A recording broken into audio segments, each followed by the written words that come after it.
Now, their achievements are little known today, but in the Middle Ages, many of the world's greatest scientists and engineers were to be found in the Muslim world.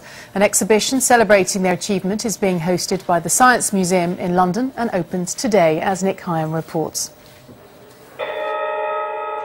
It may not look like one, but it's a giant clock, a replica of one built in 1206 by an inventor in southern Turkey.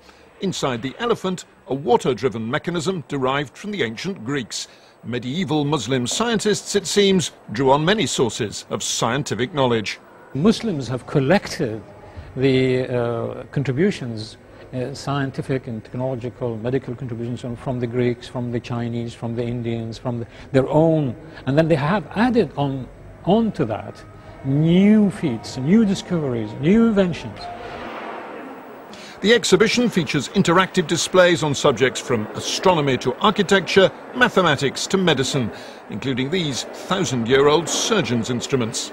We're telling stories, hidden stories, about a whole area of culture and civilization and development of science and technology that perhaps are little known, certainly in this country. So I think it's a really opportunity to open people's eyes to perhaps new perspectives on the development of science and technology and medicine.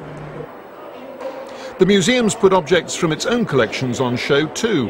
10th century chemists' equipment, 17th century astronomical instruments, and an 18th century book explaining how algebra arrived in Europe from ancient India via the Arab world.